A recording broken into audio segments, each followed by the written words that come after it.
I am 80 years old. My family moved to this farm when I was 1 year old, so that tells you I've lived on this farm a good many years. And I love this place. Many, many memories. There were several kids in our family, but I loved 4-H the most. It was a big part of my life. I was in the 4th grade. They came to the classroom and hardly asked if you wanted to join 4-H. It was just almost mandatory. Everybody was in 4-H. I loved the sewing projects. I laughed one time and said, I always got a red ribbon because my mother sewed out of necessity, not for winning, because we were a poor family.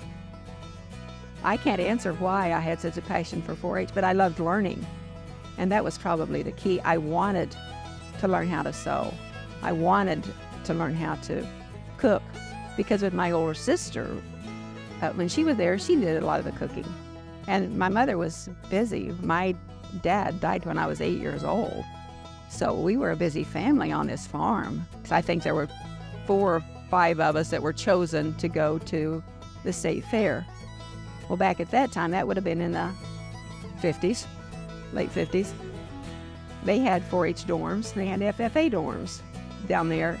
So we spent an entire week at the state fair in the dorm, and we judged every day. So, I mean, that is a highlight of my high school life, was going to the state fair and judging. And then when we would win, we had a curfew, I think, of 10 o'clock. We had to be supposedly in bed. We would take the sheets off of our bed and hang them over the bunk beds and make us a little cubicle so we could celebrate our first place winnings with Hershey bars and Fritos. Well, when Carrie joined 4-H, it was my duty to be a helper. So I think Carrie was in 4-H 1 year before I became a volunteer leader. And I was just a helper because we had a real leader in our school.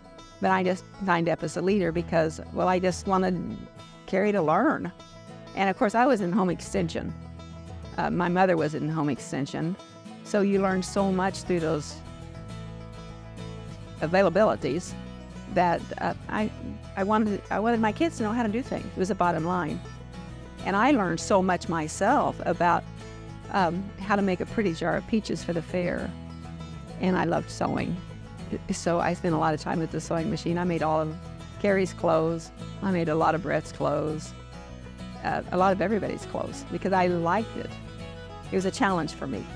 4-H definitely impacted my kids. We were a 4-H family. Terry Nelson used to call me Mrs. 4-H. So I spent a lot of time at the 4-H, but I liked learning, and I wanted my kids to learn how to do things. So, and actually my kids wanted to go to OSU, and I could see some advantages there, some possibilities of scholarships and one thing like that. So we organized several local clubs. Well, a lot of them turned into county clubs because we had the County Meat Science Club, which we did. We did the County Horticulture Club. We did judging contests for a local fair in another county. And actually, our daughter Carrie started that county fair. Now, everything in 4-H is a life skill to me. You learn etiquette, you learn posture, you learn what clothes go together. When you get ready to, you know not to wear, say, the blue jeans with a big hole in it to a funeral. One of my best memories is I have no idea who this little girl was. We were sitting around the table after the meat science workshop. We had made pizza.